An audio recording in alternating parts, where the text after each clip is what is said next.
Welcome to The Explainer. All right, let's jump right into this. Today, we're exploring a completely paradigm-shifting approach to productivity and how we plan our days. We're breaking down a really fascinating text called The Architecture of a Life Designed Through Intimacy. We're going to unpack what life design actually means when we stop relying on just, sheer brute force willpower and instead start building our foundation on spiritual alignment. If you've ever felt like your perfectly planned, color-coded schedule is still somehow leaving you totally exhausted and empty, well, this explainer is going to shed a ton of light on exactly why that happens.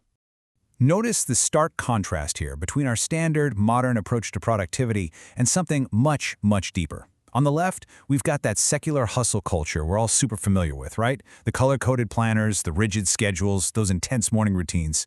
But then, look at the right side. The author argues for what they call a deeper life design, and they describe it as an intentional architecture based on listening to God's leading. It's a complete 180. It's shifting away from merely managing tasks to actually managing your alignment. So the text gives us this core definition to really anchor our understanding. The author defines true life design not as some hyper-optimized schedule or a massive to-do list. Instead, it's defined as the intentional architecture of a life built around what God is saying, leading, and preparing you for. It's a highly deliberate, structural approach to living, but, and this is the key, the blueprint is built entirely around divine guidance rather than just our own arbitrary goals. Okay, let's move right into Pillar 1, the Creator's original blueprint. The author points to Ephesians 2:10 to establish a really crucial premise here. God didn't just create you and then leave you to figure life out through trial and error. According to the text, the good works you're meant to do were prepared beforehand. Think about that for a second. That means your blueprint existed long before you were even born, and definitely way before you sat down to make that January 1st vision board. And this brings us to a super practical comparison. The text points out that building a house without a blueprint is just universally considered a recipe for structural and financial disaster. I mean, you wouldn't just start nailing boards together and hope a mansion magically appears, right? So the point is this. How much more disastrous is it to try and build our own lives without regularly checking the original blueprint designed for it? When we plan our days without that blueprint, we are basically trying to build a house blindfolded. That naturally brings us to Pillar 2, operating from grace, not willpower. Looking at this verse from Philippians, the author highlights a massive sense of relief for anyone who's feeling totally overwhelmed right now. You are not managing this giant project called your life entirely on your own. The text explains that both the desire to do the work, the will, and the capacity to actually execute it, the work, come directly from God's grace. Which leads us to this incredibly powerful question posed by the text. Why do we sometimes get so exhausted, just absolutely drained by our responsibilities? Well, could it be that our burnout isn't just a result of being too busy, but rather the result of being fundamentally out of alignment? The author suggests that the moment we step outside that blueprint, we essentially cut off the grace that's supposed to power the work. Looking at this dynamic on the left, we have willpower. The text argues that when we rely entirely on our own willpower, we are out of alignment. We're running on our own very limited strength, which is just inherently exhausting. But over on the right, we see grace. When our daily lives are actually tailored in the direction God is leading, we tap into what the author calls a continuous grace supply.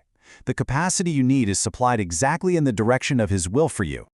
Let's shift over to Pillar 3, progression and ongoing revelation. The text uses Proverbs 4:18 to explain how this guidance actually arrives in our lives. It describes it as a dawning light that shines brighter and brighter over time. What this means in a practical sense is that God doesn't usually hand you the entire comprehensive blueprint for your whole life, or even your whole year on day one. Instead, He speaks continually in a steady progression. So practically, this looks like a timeline of an ongoing daily posture. On day 1, you just start listening. Fast forward to month 6, and you're receiving continual revelation for that specific next season. It's a progressive unfolding toward the future. It really requires watching and listening constantly, rather than just forcing some rigid calendar you set in stone back in January to somehow magically work in July. And now we reach our final foundation, Pillar 4, abiding intimacy and fruitfulness. The author emphasizes one specific word in this verse from John, and that word is nothing. It doesn't say you can do a little bit apart from the vine. It literally says you can do nothing. The text points out that our true fruitfulness isn't a function of our street smarts or how clever we are or our relentless hustling. It is strictly and exclusively a function of our intimacy with God. This brings us to a really vital distinction. Designing your life from a place of intimacy moves you from the busy life on the left, which is driven entirely by this draining hustle, to the fruitful life on the right. This kind of life is purposeful, it's meaningful, and it's driven by a steady intimacy.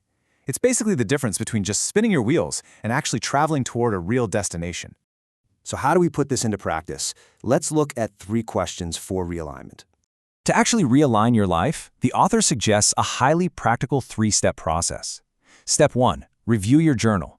Revisit what God told you early on this year. Are those things just ink on a page, or did you actually make room for them?